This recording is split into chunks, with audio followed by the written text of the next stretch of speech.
Buenas y bienvenidos por acudir a esta convocatoria para participar, para presenciar, para reflexionar con este conversatorio.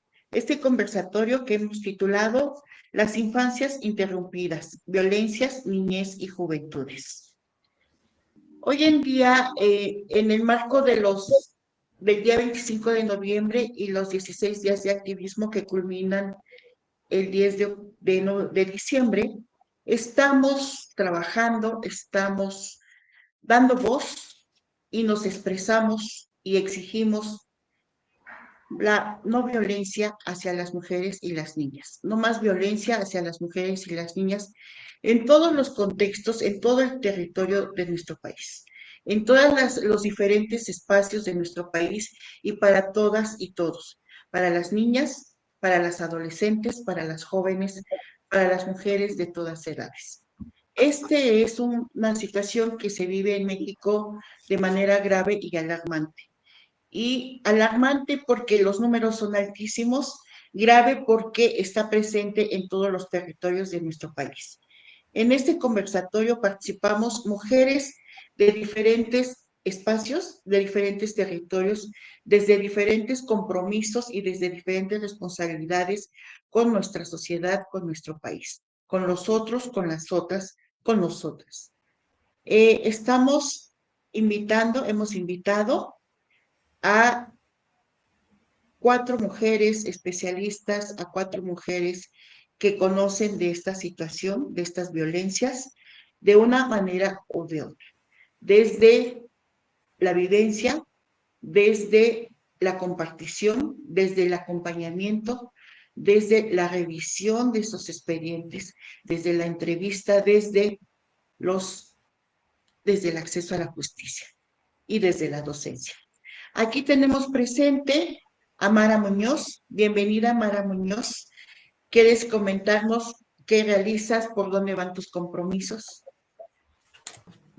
Mónica, con el gusto de saludarte, de saludarlas a todas. Bueno, pues yo soy zacatecana, he vivido la gran mayoría de mi vida en Zacatecas, pero también he vivido en la Ciudad de México, fuera del país. Soy abogada, me he especializado como maestra en política social y también en sociología.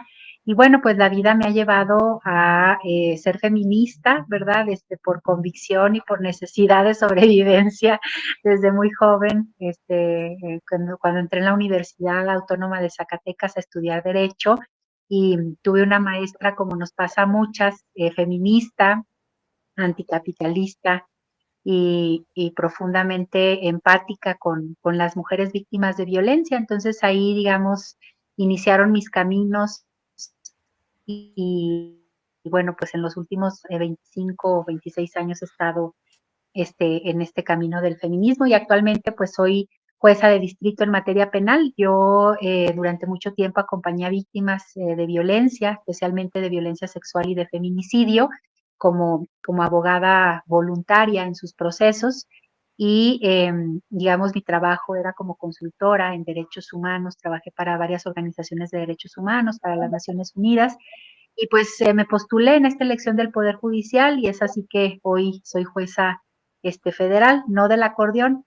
A mí me tocó llegar por impugnación, pero ahí está, pues a la orden. Muy bien.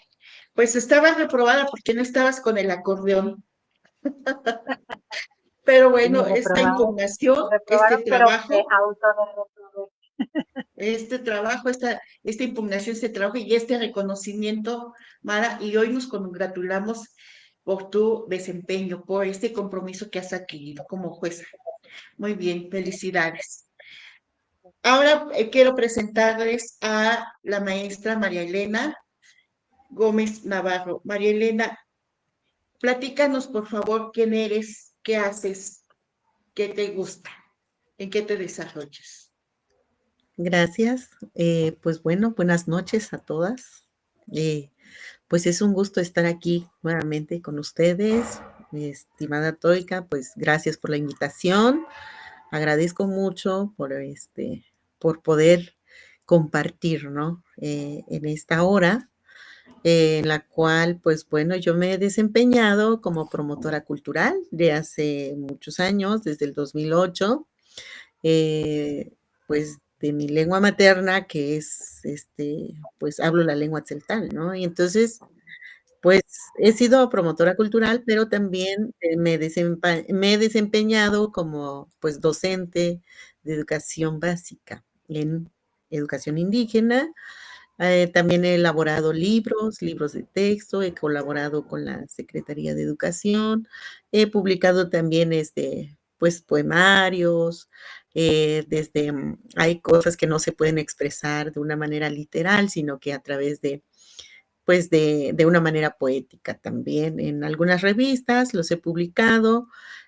También he sido traductora, sobre todo ese es mi fuerte. Soy traductora e intérprete en mi lengua, de la lengua materna de la segunda lengua a la lengua materna. Normalmente me han contactado, pues sí, prácticamente formo parte de unos traductores pues de otros países, ¿no? En las cuales les he traducido los textos en español hacia la lengua tzeltal. En eso me he desempeñado, también he estado, pues sí, impulsando el espacio, ¿no? De mujeres hablantes de lenguas originarias en espacios colectivos, en espacios como por ejemplo el sistema de radio y televisión de Chiapas, pues abrimos un espacio ahí sobre pues la difusión de nuestra cultura, ¿no? Y las conductoras fueron pues mujeres prácticamente. Iniciamos pues desde el 2018, nos costó, ¿sí? Con una productora en la cual logramos hacerlo, esos espacios, y contactamos a otras 3 mujeres hablantes de lenguas originarias para, pues, apoyarnos, ¿no? En la conducción. Y por tanto fui cofundadora en ese espacio, y también puedo. María Elena, muchas gracias. Gracias. Continuamos, por favor, que vamos para el conversatorio. Belkis, ¿quieres presentarte? Bienvenida, Belkis. Que sí, muchas gracias a todas. Buenas noches. Mi nombre es Belkis Esther Monsalvo Alarcón. Yo soy psicóloga de profesión egresada de la UNAM. Actualmente, bueno, tengo otras especialidades, pero actualmente me desempeño como psicóloga especialista en atención a víctimas de delito violento y de alto impacto para la Fiscalía General de Justicia de la Ciudad de México. El fuerte de mi trabajo es el acompañamiento a víctimas que han vivido actualmente desde el último año y medio a la fecha, 2 años más o menos, básicamente con feminicidios, violencia familiar, suicidios de mujeres, y pues encantada de poder sumar mi corazón al de otras mujeres para poder trascender, resignificar, reconstruirse, eh, tener nuevos inicios, crear nuevos proyectos, formar nuevos recuerdos. En esa parte de poder ser equipo, yo parto de la idea de que somos humanos, sumando el corazón a otros humanos que no le están pasando bien, sin título, sin rank en mi cabeza, ¿no? Yo no llevo, soy la doctor, tengo un doctorado honoris causa, una maestría, pero llego con ese rollo, soy una mujer, sumando en mi corazón a otra mujer, que este momento quizás sea el peor momento de su vida. Entonces, sumando corazones, eso para mí es mi trabajo, ¿no? Sumando corazones, haciendo cambios. Mucho gusto, chicas, y un placer compartir micrófono con ustedes. Bienvenida. Irma, ¿quieres presentar? El patriarcado es un juez. Pérez Hernández. Hola, mucho gusto. Muy buenas noches a todas. Yo soy Irma, soy de Chenaló, Chiapas. Pues nada más soy estudiante y no tengo no tengo muchas cosas para compartir con ustedes, pero es un gusto de estar aquí. Muchas gracias, Irma. Bienvenida. Liliana Noyola, bienvenida. ¿Quieres presentarte? Sí, Toika, muchas gracias. Gracias a todas. Buenas noches. Pues para mí es un gusto poder compartir con mujeres con tan interesantes trayectorias, ¿no? Yo principalmente tuve en mis inicios una formación científica. Estuve colaborando con diversas agencias internacionales de manera formal respecto a la sustentabilidad y sostenibilidad de comunidades. Sin embargo, recientemente, en los últimos 7 años, he trabajado de forma continua con adolescentes en conflicto con la ley. Em, Brindamos algunas guías, supervisamos algunas cuestiones de los mismos adolescentes. Entonces, entendemos esta parte de la importancia eh, de, de las familias, ¿no?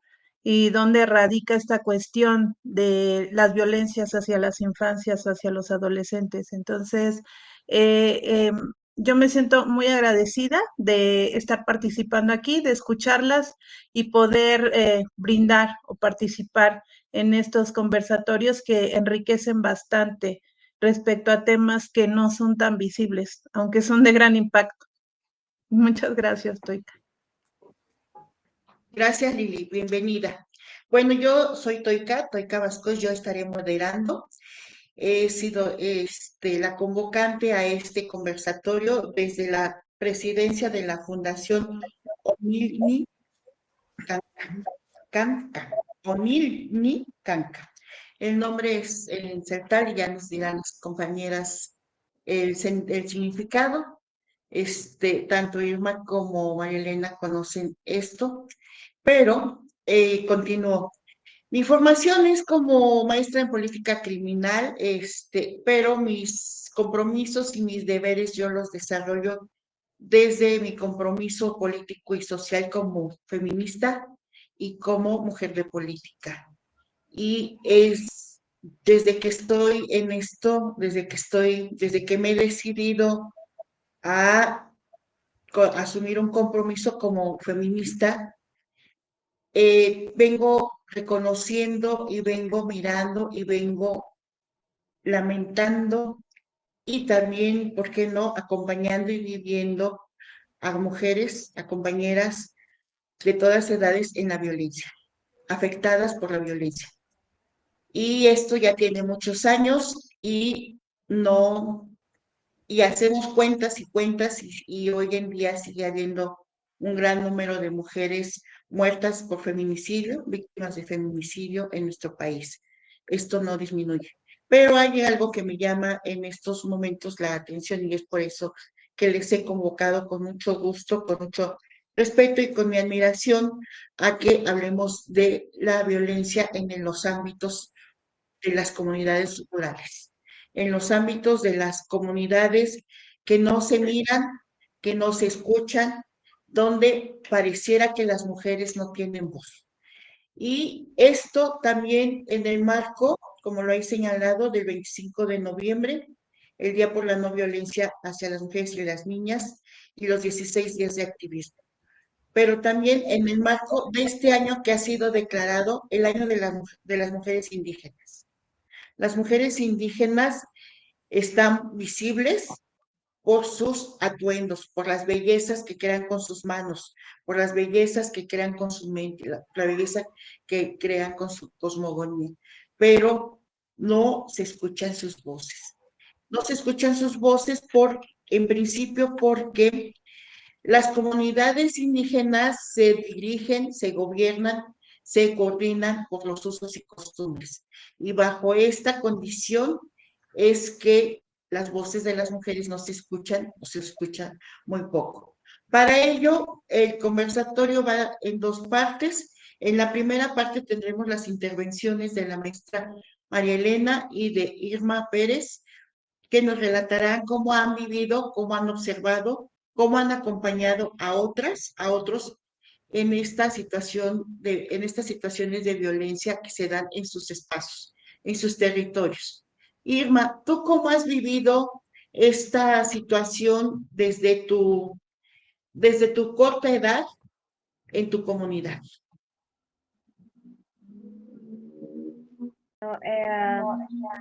Esto es muy, muy,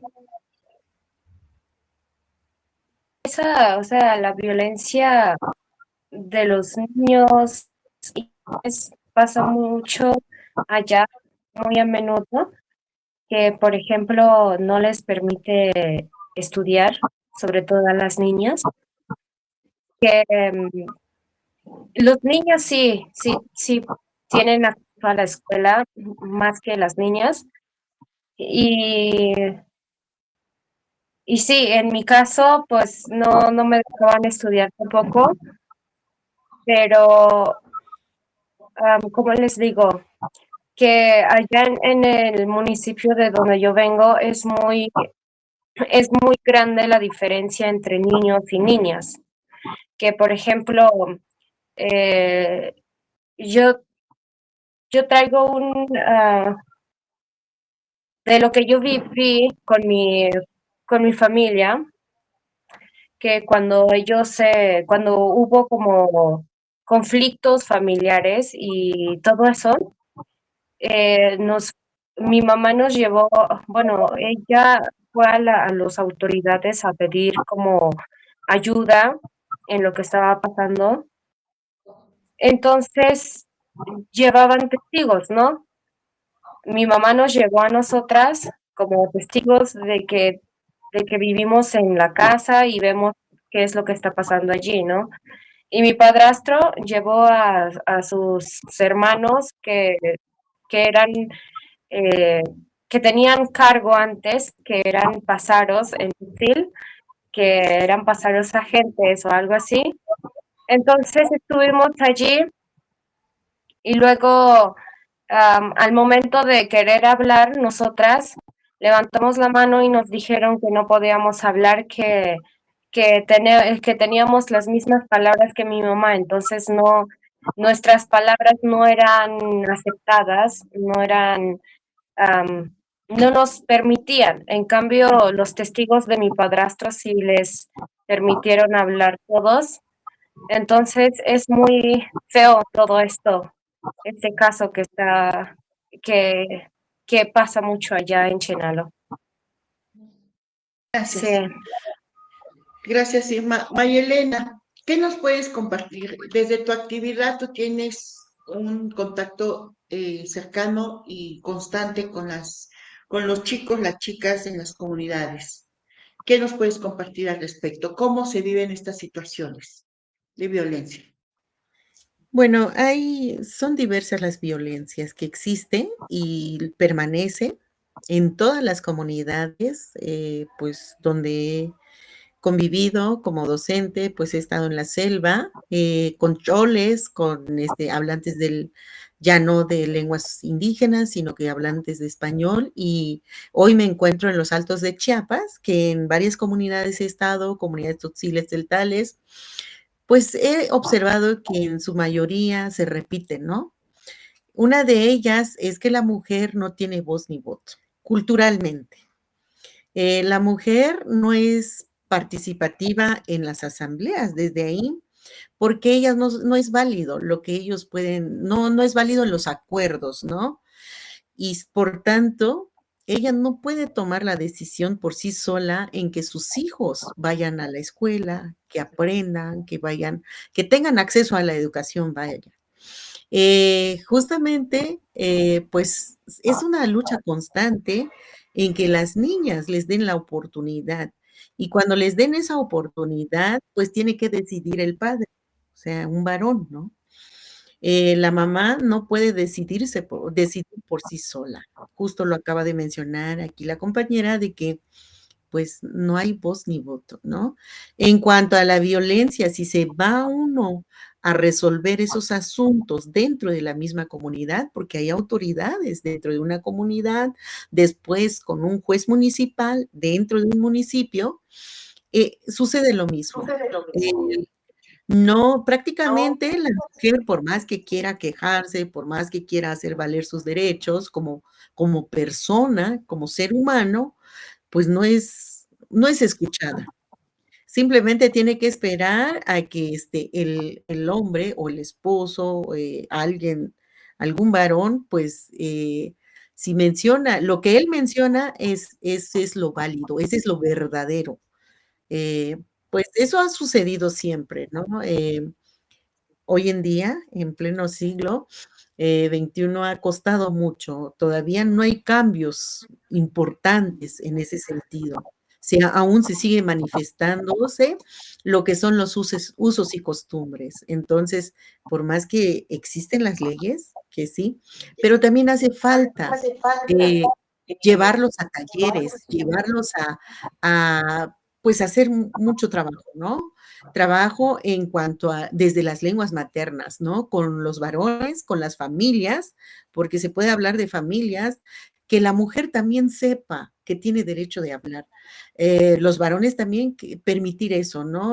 Va a costar, pero se tiene que hacer, ¿no? Como un esfuerzo, ¿no? Pues sí, sigue habiendo la violencia. Y desde niñitos también, desde los niños, los pequeñitos, he atendido pues niños de preescolar y ellos son los que más participan, ¿no? Participan más en cuestiones en los eventos socioculturales, pues tienen mayor participación los varoncitos, los niños. Si una madre de familia se les invita, ¿sabe qué? Va a participar su niño en bailables.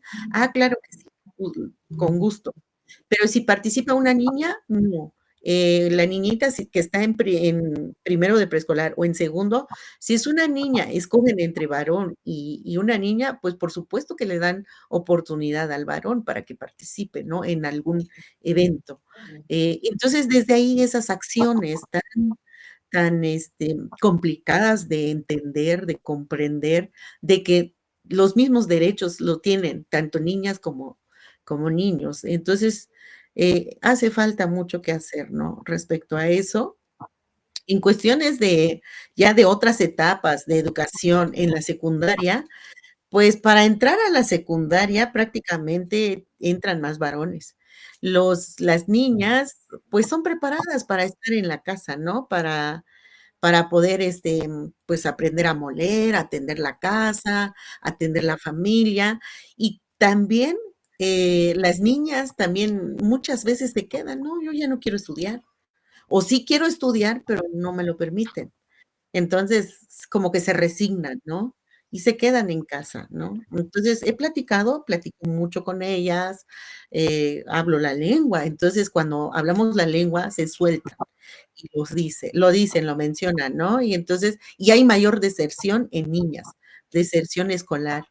Entonces, pues eso es lo que puedo compartir.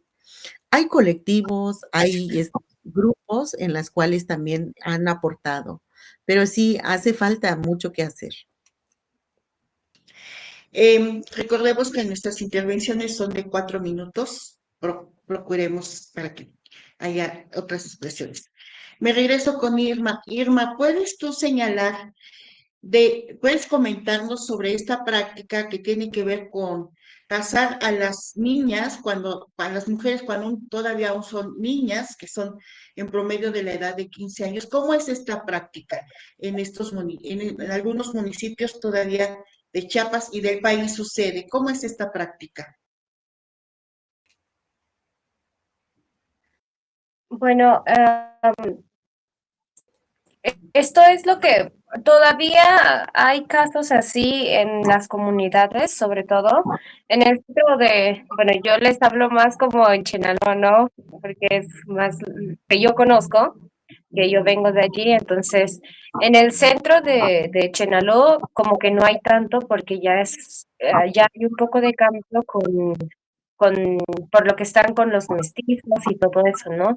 Entonces las jóvenes y a veces los que, o sea, si sus papás se juntaron con algunos mestizos o familiares mestizos que tengan, entonces ya es como que un poco le dan el permiso de conocerse o algo así, pero en las comunidades o sea, no, no es permitido el noviazgo, tanto como la iglesia como en las comunidades en general, porque la niña no puede conocer a alguien porque luego ya no se puede, ya es difícil de poder casarse porque los hombres, los padres ya empiezan a decir de que es como una cualquiera que estuvo con varios, entonces ya no la quieren. Entonces, para ser una buena niña y pueda casarse, es, por ejemplo, que así, justo como lo acaba de mencionar nuestra compañera, de que desde muy pequeñas nos hacen creer que nosotras servimos nada más como para ser ama de casa. Aprendemos a cuidar la casa desde muy pequeñas y desde los 12, 14 años que tengamos eh, nuestra primer ciclo menstrual, ¿cómo se dice? Desde Natural. ahí ya la niña ya empezó a cambiar, ya no es niña, ya puede casarse, ya es una mujer. Entonces ya los hombres son los que escogen a sus parejas. Las niñas nunca, nunca, solo a los niños, a los jóvenes que llegan a la casa de la chica para pedir su mano y así, así algunos padres tal vez no la obligan ahora, pero sí le dan como que no sé si, no, no tengo la palabra exacta como para decir que, por ejemplo, am, no, si la niña dice, no, me siento muy joven para casarme, entonces dicen los papás, está bien, si no quieres casarte, está bien, pero o sea, que no vas a casarte nunca, ya te quedarás soltera para siempre, porque si no quieres casarte ahora, pues no me vayas a dar en vergüenza algún día que conozcas a alguien a escondidas. Entonces la niña se asusta, tiene miedo de que si algún día eh, llega a pasar esto, entonces ya se va con el muchacho. Con él. Y Así. en dado caso de que Ujú. la compren, ¿cuánto se paga? Ya con el tiempo ha subido mucho de precio, que ya dan como 25, 30 mil, 35, dependiendo qué tanto piden los papás. Sí. A ¿Y en qué veces se es esto basa? de vender, o si no, ¿cómo? Adelante, adelante. Ah, de que más pasa que piden esta cierta cantidad cuando, por ejemplo, se hayan hablado 1 o 2 veces. En cambio, si la niña es de la iglesia o algo, o hacen una fiesta, pero sí gastan entre 25 30 mil. Sí. Gracias. Maestra María Elena, en estas prácticas que se dan en la comunidad con con los niños, las niñas, las jóvenes, los jóvenes, se está muy presente, lo revelan algunas investigaciones, dan cuenta de ello, están presentes con gran frecuencia la violencia sexual en el ámbito familiar, la violencia sexual en el ámbito escolar, la violencia sexual en el ámbito de la comunidad. ¿Qué está pasando? ¿Tú qué identificas? Bueno, pues sí ha habido ciertos cambios en cuanto a la violencia, cambios no positivos, no a favor, sino que cada vez como que se van erradicando más en cuanto a hablando de una mujer adulta ya casada con el esposo en familia, pues quiera o no, en el momento que el hombre decida tenerla, pues aunque ella no esté dispuesta, ella no puede negarse, ¿no? Porque una vez que se niega, pues ya es violentada. Ujú. En cuanto a en esas cuestiones. Pero en cuanto al matrimonio infantil, por así decirlo, porque son pequeños, muy pequeñitos, anteriormente había la pedida de manos. que son 3 veces, ¿no? 3 veces tiene que ir los papás del muchacho a ir a pedir a la chica, ¿no? Si el papá lo autoriza, que tiene que ser, vuelvo a repetir, ser un varón, el papá, entonces, pues se va la chica, ¿no? Pero si en caso de que él no o que la muchacha, la chica no aceptara, y entonces ya no tendría la oportunidad, queda como manchada, por así decirlo, manchada su imagen, ya no hay un varón quien vaya a pedirla, ¿no? Por tanto, por costumbre, la chica tiene que aceptar.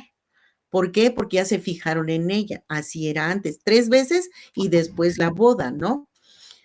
Ahora resulta que los papás cuando ya acepta casarse la chica, entonces ya dan, ya no dan los dotes, o sea, cosas, o sea, productos, comida y demás, sino que ya dan en algunas comunidades, en algunos pueblos, pues dan en economía, en cuestión monetaria, ¿no? Para que la familia, pues ya junte todos los tíos, primos, sobrinos, etcétera, hagan un convivio, ¿no? Porque la chica ya se casó, ya se fue, eh, eso es.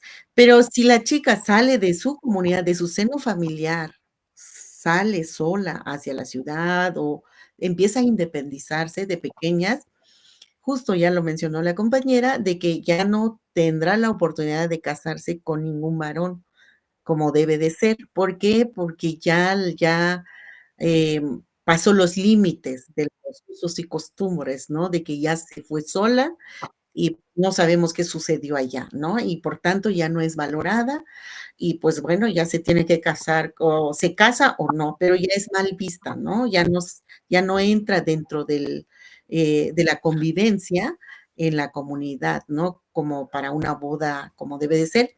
Hoy en día, muchos jóvenes ya se enamoran por medio de celulares, por las redes sociales.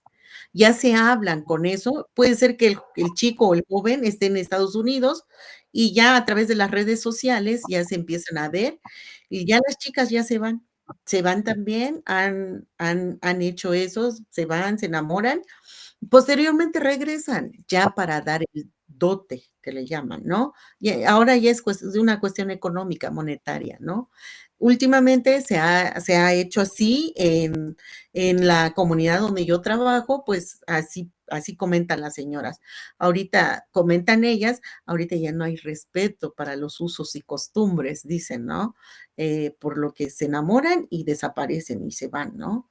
Algunas comunican, avisan, pero hasta ahí. Gracias. Yo pregunto para el resto de nuestras conversadoras, eh, podemos distinguir, podemos apreciar que estas prácticas están normalizadas, incluso romantizadas, ¿no? Así como María Elena lo comenta como desde una postura como hasta romántica. ¿Qué sucede? ¿Qué está sucediendo? ¿Por qué, Mara, tú eres jueza federal y seguro te observas estas situaciones en los diferentes territorios? Zacatecas también tiene estas situaciones entre población, digamos, urbana o no indígena, población indígena con todo el contexto político que representan los usos y costumbres. ¿Qué está sucediendo? ¿Por qué miramos o pareciera que miramos de manera normal y romantizada estas prácticas? En principio, yo creo que el patriarcado hay que analizarlo como un sistema universal que no solamente, digamos, se manifiesta en comunidades con una diversidad cultural a la dominante, ¿verdad? Que es esta occidentalización de la cultura que vivimos la mayor parte de los seres humanos ya prácticamente del globo terráqueo, ¿no? Sino que pues nos afecta a las mujeres independientemente de nuestra raza y de nuestro origen étnico. Y eso lo vemos también de manifiesto pues en la cosificación de nuestros cuerpos que cada vez conduce a una hipersexualización a una edad más temprana. Y eso estoy hablando de las sociedades occidentalizadas, ¿no? En donde la violencia sexual contra los niños y las niñas está presente, es manifiesta, pero no se habla con suficiencia de la misma y por tanto, pues no se atacan las causas. Evidentemente también estamos inmersos en una cultura de la violación, en donde cada vez es más común la pornografía por todos los medios posibles. Antes se tenían publicaciones pornográficas que eran esas revistas a las cuales se accedía de manera ciertamente era común, pero no era tan común como hoy agarrar un teléfono que esté en manos de un niño desde que tenga posibilidades de explorar el Google, ¿no? O otros buscadores, ¿no? Entonces eso obviamente pues va agravando el problema, va contribuyendo a esta cultura de la violación que cosifica a nuestros cuerpos como mujeres. Y bueno, pues yo creo que también en determinado momento las comunidades indígenas viven su propia problemática. Evidentemente no soy ajena y es muy interesante y muy importante los casos de violencia, la discriminación que comentan las compañeras, pero yo lo que quisiera, digamos, resaltar es que la cosificación de los cuerpos de las mujeres, la cultura de la violación, la discriminación, las relaciones de poder, las relaciones de desigualdad que padecemos las mujeres se da independientemente de nuestro origen étnico y social. Y sí, hay particularidades en las comunidades indígenas que ellas mejor que nadie conocen porque las conocen desde dentro de estas comunidades y que evidentemente las mujeres de otro origen étnico observamos con mucha atención, somos, digamos, en ese sentido, nos informamos a través de su experiencia y creo que debe haber un intercambio de la multifactorialidad de este problema y que tiene que haber un intercambio también de experiencias que nos ayude a buscar soluciones conjuntas que evidentemente ataquen el problema con sus particularidades.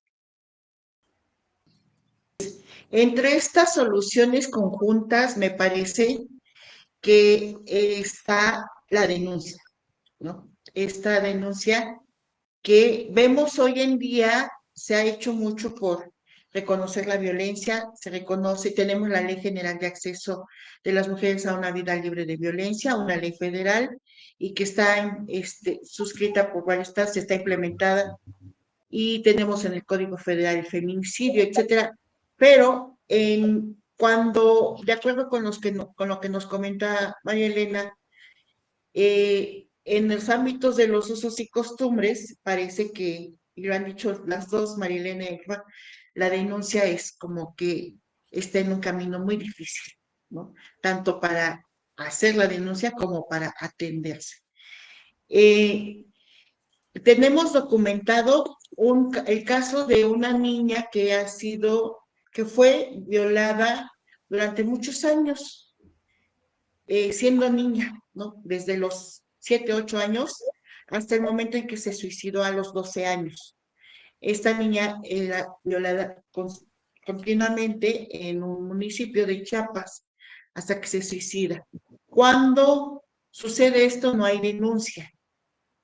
Yo creo que pocas personas lo sabían, a excepción del victimario y la víctima. Cuando resulta el suicidio, tampoco se denuncia.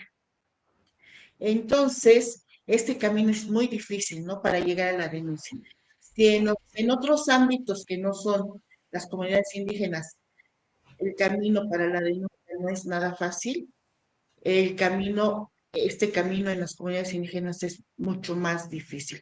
Al respecto, Lili, ¿tú cómo ves este proceso de la denuncia? Pues como he venido escuchando, pues en las áreas rurales o en diversos estados, en esta diversidad cultural, pues lo que prevalece son las cuestiones de los usos y costumbres, ¿no? Es evidente que En algunos casos, aunque la madre conozca de este tipo de violaciones que se están dando dentro de su seno familiar, ¿no? Al interior de la comunidad, pues es claro que no lo va a denunciar, porque no cuenta con este respaldo institucional, porque finalmente ellos se rigen justamente por los usos y costumbres, por comités internos que hay dentro de sus comunidades, ¿no? Entonces, es claro que van a, como decía Irma, pues defienden la postura que da el hombre, ¿no? Entonces no hay ese eco para que las mujeres puedan denunciar este tipo de, pues, de violencias que surgen dentro de sus familias, ¿no? Son mujeres que obviamente pues son sumisas, que son violentadas y que evidentemente eso tampoco les permite tener claridad respecto a que hay una ley, ¿no? Que va a protegerlas o que va a proteger a sus hijos. Entonces, es muy difícil esta cuestión de la denuncia porque, sobre todo en las comunidades, ¿no? No están tan cerca de instituciones que pudieran brindarles ese apoyo, o sea, falta esa parte que el Estado debería procurar y preservar y garantizar que estas mujeres estén libres de violencia, ¿no? Poder implementar las leyes en papel suena muy bonito, muy grato, sin embargo, pues hay mujeres, hay infancias que no tienen ese acceso a ese tipo de procuración de justicia, ¿no? Precisamente esto se observa en las comunidades y María Elena podrá ratificarlo que no están presentes, ¿no? Las instituciones. En estas comunidades, María Elena, hay la presencia del DIF, por ejemplo, o de los ministerios públicos, o de cuáles instituciones se puede hablar que estén Bueno, presentes. desde las comunidades están, como el juez municipal, pero, pues, son elegidos, ¿no? Pues, dentro de la misma comunidad, tenga o no tenga estudio. Entonces, por usos y costumbres, porque ya es un anciano, porque ya trae una trayectoria desde la iglesia, ya cumplió con esos cargos, entonces ya llega a tener como el juez, ¿no? A tener ese cargo. Em, pues, como siempre, no es tan fácil el acceso de algún ministerio público, de algún abogado que lleguen a atender esos casos, porque se quedan ahí, prácticamente se quedan ahí y les cuesta entrar. Si hay una denuncia, les cuesta entrar porque tiene que haber vínculos.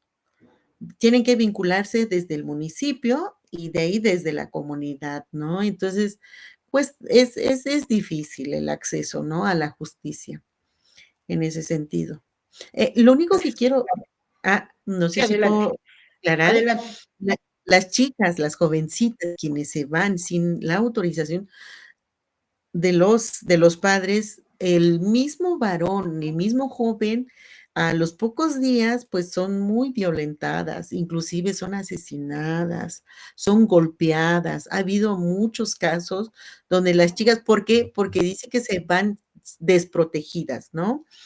Y entonces, es muy complicado, complicado, es amplio para poder platicarlo, todo lo que sucede, ¿no? En cuanto el acceso a la justicia, ¿no? De las niñas, ¿no? Eh, Mujeres y niñas y niños.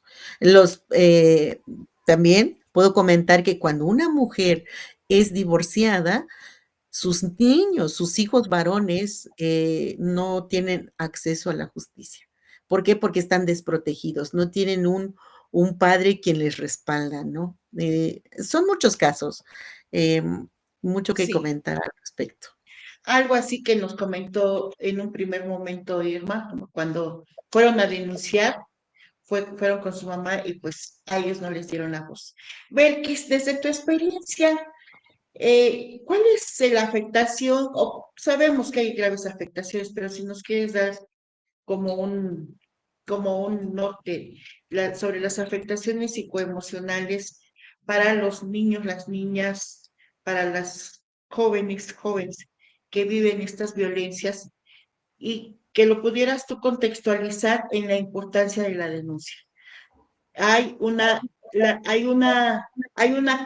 diferencia en el aquí y ahora, después de la denuncia o antes de la denuncia, mejora la calidad de la persona, su salud mental, digamos, cuando ha efectuado una denuncia.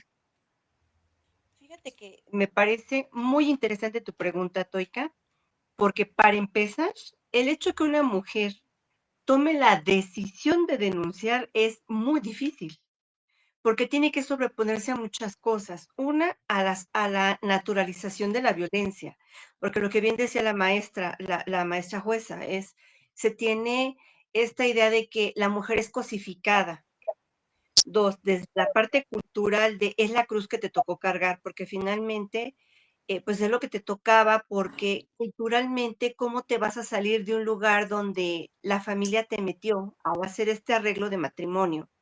Donde además ya me pagaron, así que si yo te estoy vendiendo como producto, el producto no puede fallar, tú no lo puedes devolver. Entonces, las mujeres cargan con mucho peso psicoemocional, con mucho peso social, con mucho peso religioso, con mucho peso em, que socialmente le hemos cargado de no puedes estar divorciada, no puedes estar sola, valemos porque tenemos un hombre a nuestro lado. Y entonces las mujeres se enfrentan a, y me golpea, no me gusta lo que vivo, pero ¿y si lo dejo, quién me mantiene? Y si lo dejo, ¿quién me ayuda con los chicos?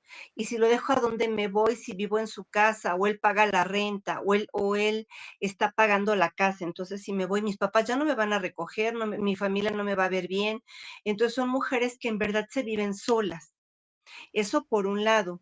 Por el otro, pueden ser mujeres que de verdad amen al hombre. No aman su violencia, ojo, no aman la violencia, aman los ratos lindos, porque nadie vive 100% una relación violenta. Puede ser un porcentaje enorme de violencia, pero hay ratos lindos. Entonces la mujer añora estos momentos lindos con la pareja. Entonces, es que si yo lo amo va a cambiar, es que si yo soy tierna él va a cambiar, es que si yo lo soporto, es que si yo lo apoyo él va a dejar de ser alcohólico porque con mi amor yo lo voy a cambiar. Y estos son mitos. Lo real es que la gente no cambia por esto. ¿Y qué pasa? El solo hecho de tomar la decisión de denunciar es muy difícil. Tuve en este año un caso, bueno, desde el año pasado, el caso de una mujer que denuncia porque su hijo de 10 años le dice, o denuncias o me suicido. Y entonces la mujer se ve tan decidida que va y denuncia, pero a lo mejor no lo quería hacer. Entonces, cuando yo trabajo con ambos, o sea, primero trabajo con el niño y saliendo el niño de la sesión, meto a la siguiente sesión a la mamá, ellos se dan cuenta de que comienza a tomar conciencia justamente respondiendo a esta pregunta, Toica, de cómo cambia la vida de las mujeres una vez que denuncian. Cuando yo les estoy aplicando valoraciones de riesgo feminicida, les digo, yo sé que para ti fue muy difícil tomar esta decisión, porque ya aguantaste muchas cosas, ya lloraste mucho, ya perdonaste mucho, ya solapaste mucho, y en un momento que dijiste, esta fue la gota que derramó el vaso.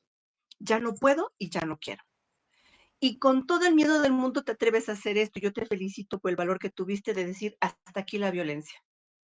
Y sí les cambia la vida con la denuncia porque se dan cuenta que sí tienen poder, que su voz tiene poder, que su voz puede ser escuchada, que tienen un equipo que las escucha, les cree, las apoya, les damos apoyos, sí, algunas veces económicos, sociales, damos becas, acompañamos psicológicamente con tratamiento gratuito para ellas y para los chicos, hay medidas de protección, hay muchas cosas, afortunadamente, ya que apoyan a las mujeres y a sus hijos. Entonces les cambia la vida, sí, por supuesto, porque comienzan a identificar sus recursos internos que dicen, pues sí puedo, está siendo bien difícil, pero sí puedo. Y entonces la vida les cambia a ellas y les cambia a sus hijos, sobre todo a las hijas a quienes dan un ejemplo de no permitas esto y a los hijos no reproduzcas esto.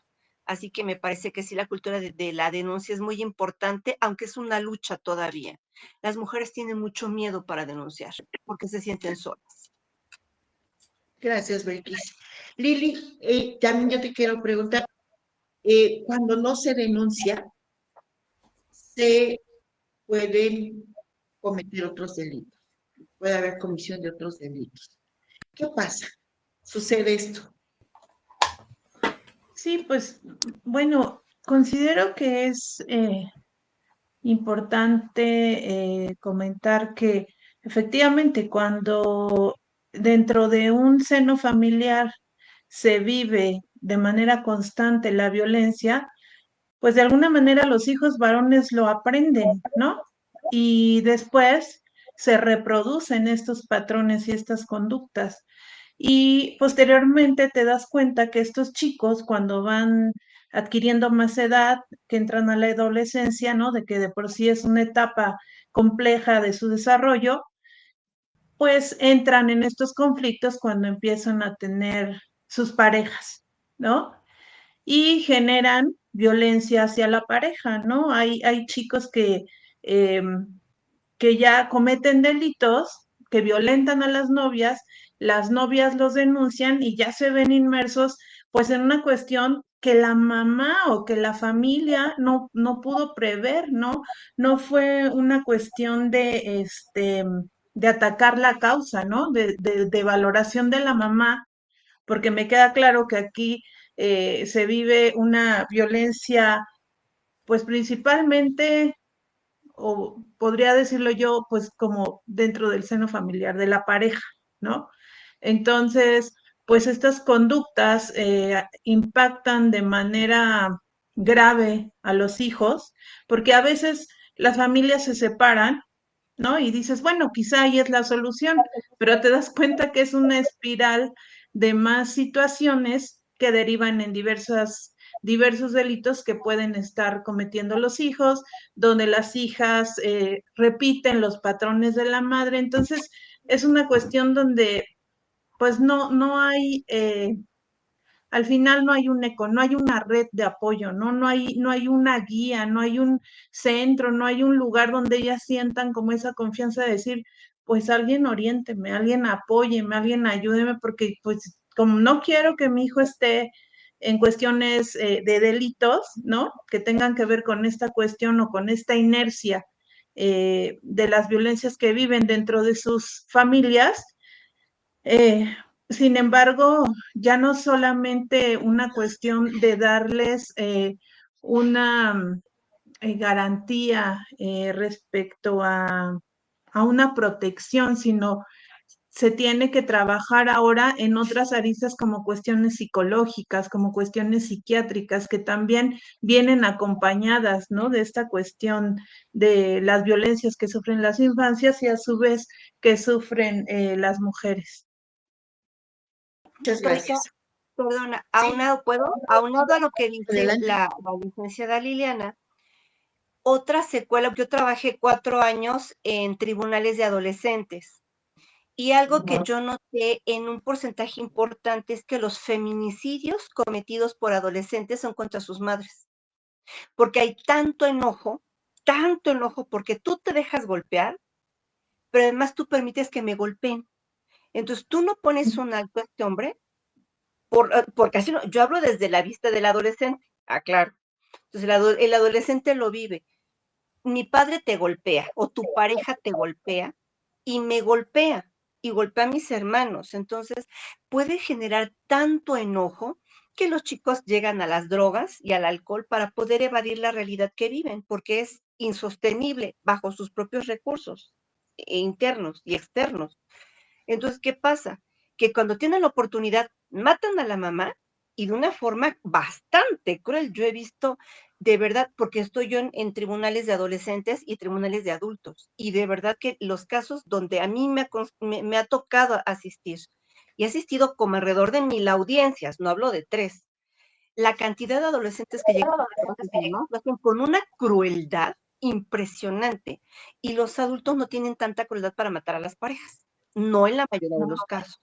Entonces, ¿qué pasa? Son chicos enojados con la vida, enojados con la mamá, enojados con el papá, entonces matan a la mamá o golpean al papá, independientemente que la violencia la reproducen, porque la violencia es una escalada, es una cascada. Papá contra mamá, mamá contra hijos, hijos contra mascotas, contra otros niños, viene el bullying, que bueno, es una historia. Pero los chicos están tan enojados que sí golpean a otros jóvenes en la práctica del bullying. Esos chicos se vuelven los niños bully. Y la violencia contra las hermanitas y contra las mascotas de verdad es de consideración, porque cuántos niños se están suicidando por la violencia que viven en la escuela de otros compañeros. Y tiene que ver con esto, donde yo veo una violencia que no pueden parar. En una ocasión, cuando daba psicoterapia a hombres y mujeres por violencia familiar, yo le decía a una mujer, pero ¿por qué permites? Porque ella estaba como responsable de violencia y estuvo en la cárcel y tenía que tomar terapia obligatoria con nosotros. Dice, pero ¿por qué permites que tu pareja golpee a tu niña de 5 años? Me dice, porque si yo me meto a defenderla, él la golpea peor y además me golpea a mí. Entonces, si nada más la golpea a ella, le va menos mal. Ese es el criterio de ella. Y no estoy criticando su actuar, estoy explicando una conducta. Y es una mujer que al final acabó cambiando ese chip, lo que tú decías. ¿Y qué pasa cuando denuncian? Bueno, a ella le denunciaron los vecinos. ¿Y qué pasa? Con un proceso de terapia se empodera, aumenta su autoestima, identifica sus recursos internos y logra comenzar a poner alto a la violencia. Pero yo creo que una secuela de esto es cómo nuestros chicos, nuestros hijos, nuestros adolescentes, nuestros niños viven la violencia y cómo le hacen el frente, ¿no? Y es a través de más violencia y lamentablemente de entrada contra sus papás, ¿sí? Gracias, Belkis. Vamos cerrando nuestras participaciones en este conversatorio. ¿Alguien quiere tomar la palabra para ir cerrando? ¿Tú quisieras ir cerrando? Sí, sí, Lili. Sí, Liliana. Pues un tema pues amplio, ¿no? Que podríamos estar horas y horas platicando porque pues tiene muchas aristas, ¿no?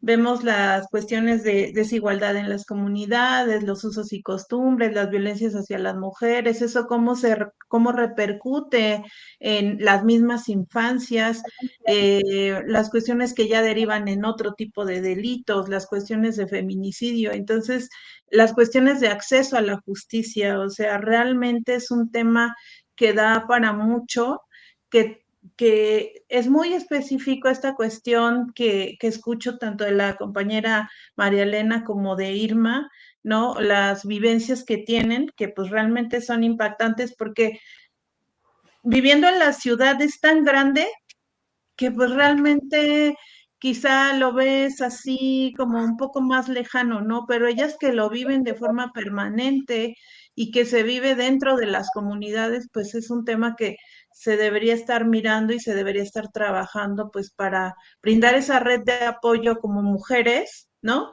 Y pues también invitar o hacer que las autoridades se involucren un poco más, como decía María Elena, a formar esos vínculos, ¿no? Afecto de que podamos nosotros o como autoridad poder intervenir y que ellos o que las mujeres, que las infancias pues tengan de manera mucho más pronta este acceso a la justicia y cambiar ese chip, ¿no? Que todavía se tiene respecto a que las mujeres no tenemos voz.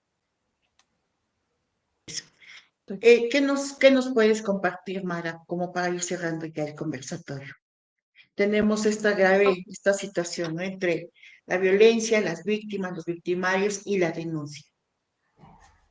No, a mí me parece importante reflexionar sobre el hecho de que la cifra negra en nuestro país, es decir, aquellos hechos de violencia que no se denuncian, ascienden al 93 de cada 100 casos. Es decir, solamente 7 u 8 actos de violencia, pues se denuncian ante la autoridad. Entonces eso, digamos que se explica por una desconfianza en la autoridad, por una desconfianza en que el proceso penal pues va a tener un castigo para la persona perpetradora, por miedo también es una constante. Entonces, creo que si seguimos analizando el tema de la violencia desde la perspectiva de las consecuencias y del sistema de justicia solamente, que es importante, por supuesto, pues vamos a seguir reproduciendo estos mismos esquemas que nos tienen pues sumidas y sumidos en el problema. yo creo que tenemos que empezar a abordar el tema. Bueno, ya se ha planteado en diversas ocasiones, pero en realidad no ha habido, digamos, por parte del Estado una intención acompañada de recursos humanos y materiales que, digamos, la cristalice como igualdad sustantiva, y me refiero al tema de la educación, al tema de cómo nos organizamos también en torno a un sistema que cada vez destruye más los recursos naturales, y eso pone en tensión a las comunidades, no solo a las comunidades indígenas, sino también a las ciudades, a las personas que trabajan en el campo. Es decir, creo que estamos inmersos e inmersas en este sistema patriarcal que nos golpea de múltiples maneras desde diferentes ámbitos, y que eso genera más violencia. Y evidentemente en un clima de violencia generalizada en este sistema de explotación, pues las más perjudicadas, las más vulnerables, pues somos las mujeres, son las niñas, son las personas indígenas. Y entonces digamos que la gran pregunta es cómo construimos ese derecho al cuerpo desde el análisis de la explotación, desde el análisis de la cosificación, cómo lo construimos en instituciones, en leyes, en un sistema que nos deje respirar a todos y a todas, ¿no? Y que evidentemente no continúe pronunciando esta desigualdad y esta discriminación de que somos víctimas las mujeres. Gracias. Muchas gracias. ¿Quieres comentar, Irma, para cerrar?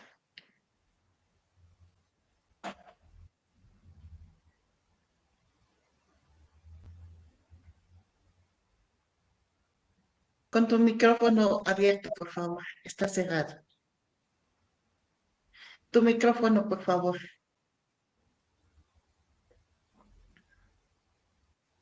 Te escuchamos. Estaba apagado mi micrófono. Bien.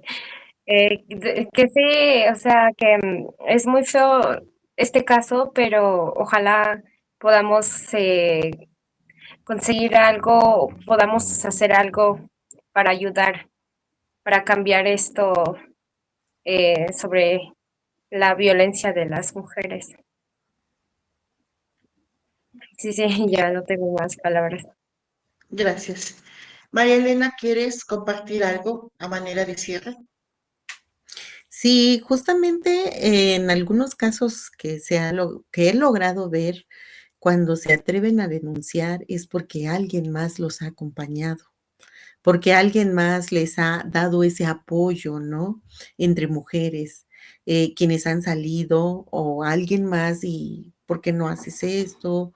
Y se sienten apoyadas y logran denunciar entre muy mínimo porcentaje.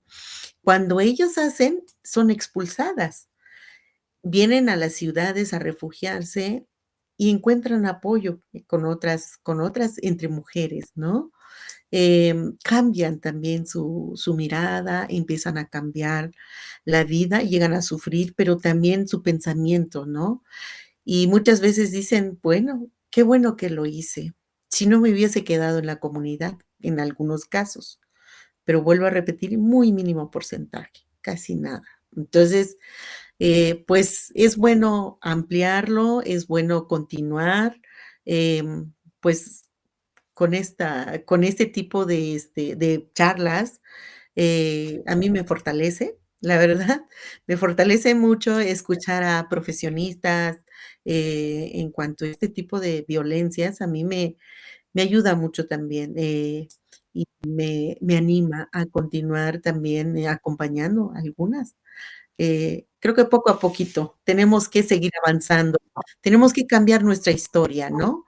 Como mujeres y como mujeres indígenas, tenemos que abrazarnos, agarrar ese hombro con hombro, poder salir adelante y pues bueno, eso sería. Muchas gracias por la participación y escucharlas, ¿no? Gracias a todas. Belkis, ¿quieres compartir para cerrar?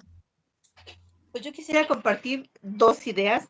La primera es la importancia de dar de nosotras mismas nuestra mejor versión a la otra persona. Y es podemos hacer una diferencia con nuestra sola sonrisa.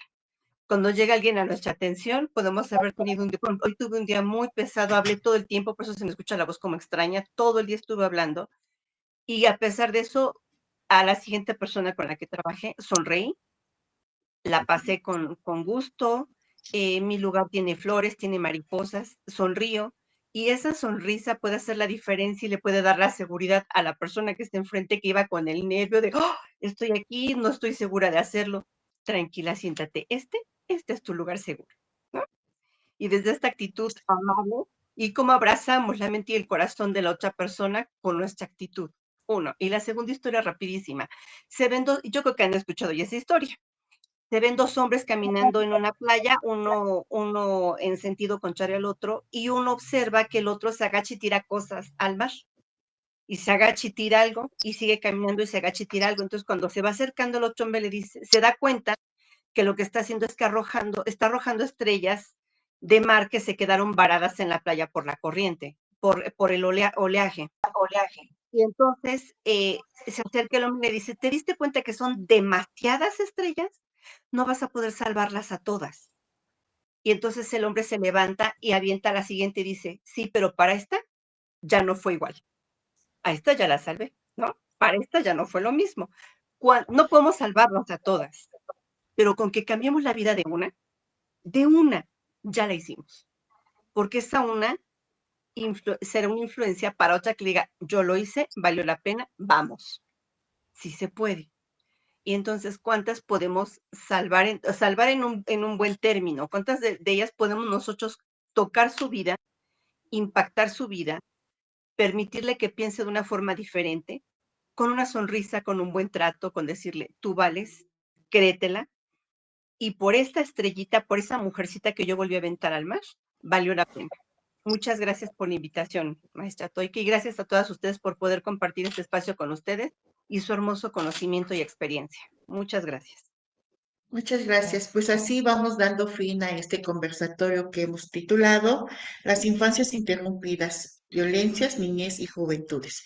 Y resaltamos es lo que ustedes han dicho, continuemos acompañándonos, fortaleciéndonos, tengamos voz, exijamos esta vida libre de violencia para nosotras, para todos, para todas, para todos. Hay en estos tiempos actuales se escucha ya que ya se sabe que estamos revisando, estamos queriendo dar un paso más. Hace años decíamos las mujeres organizadas, las feministas, las mujeres de todos los espacios, queremos que se revise, que se incluya la perspectiva de género en la atención, en las políticas públicas, al juzgar, que se juzgue con perspectiva de género.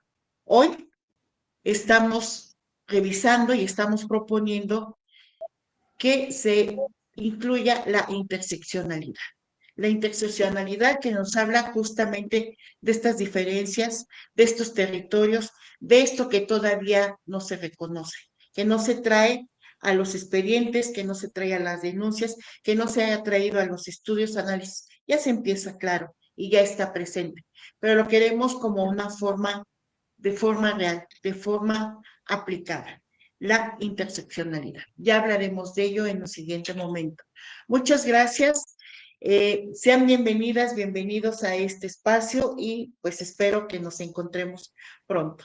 Gracias, Mara, gracias, Irma, gracias, Belkis, muchas gracias, maestra María Elena, y gracias, Lili. Hasta pronto. Hasta luego. Gracias. Gracias, hasta luego.